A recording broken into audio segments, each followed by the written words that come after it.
Jawaban nomor 3. Prinsip dan teknik pemberian obat. Yang pertama, ada penentuan dosis yang tepat. Kita harus tahu dosis yang tepat untuk pasien kita, yaitu dosis obat harus disesuaikan dengan karakteristik pasien, termasuk berat badan, usia, kondisi medis, dan respons individual terhadap obat. Misalnya, obat seperti paracetamol direkomendasikan dengan dosis berbeda untuk anak-anak dan orang dewasa. 2. Pemilihan jalur pemberian obat. Jenis obat dan kondisi pasien akan sangat mempengaruhi cara pemberian obat. Ada berbagai jalur, termasuk oral, melalui mulut, intravena, intramuskular, dan lain-lain. Contohnya, insulin biasanya diberikan melalui suntikan subkutan. Yang ketiga, waktu pemberian yang tepat. Beberapa obat lebih efektif jika diberikan pada waktu tertentu atau bersamaan dengan makanan.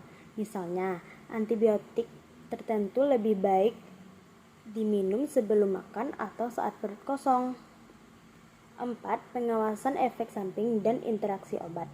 Penting untuk memonitor pasien terhadap kemungkinan efek samping atau interaksi antar obat. Contoh, jika pasien mengonsumsi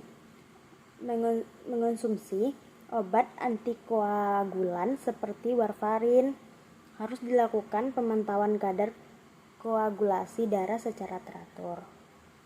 5. Konsistensi dalam pemberian obat. Pasien harus diberi instruksi yang jelas dan rinci tentang cara mengonsumsi atau menggunakan obat.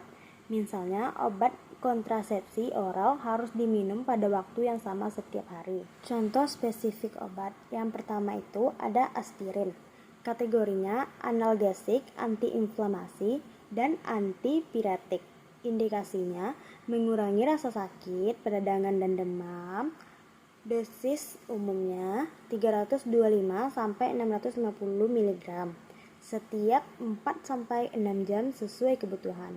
Jalur pemberiannya oral, dikonsumsi melalui mulut. 2. Yaitu amoxilin. Kategorinya antibiotik.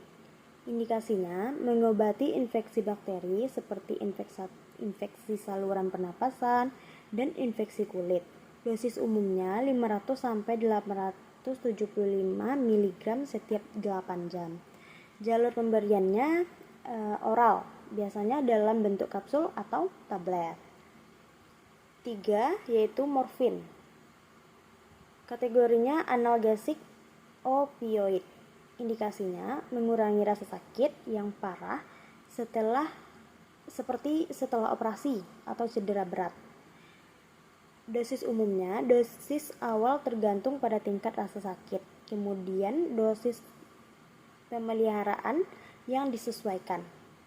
Jalur pemberiannya intravena, intramuskular, oral, atau dalam bentuk tablet atau sirup.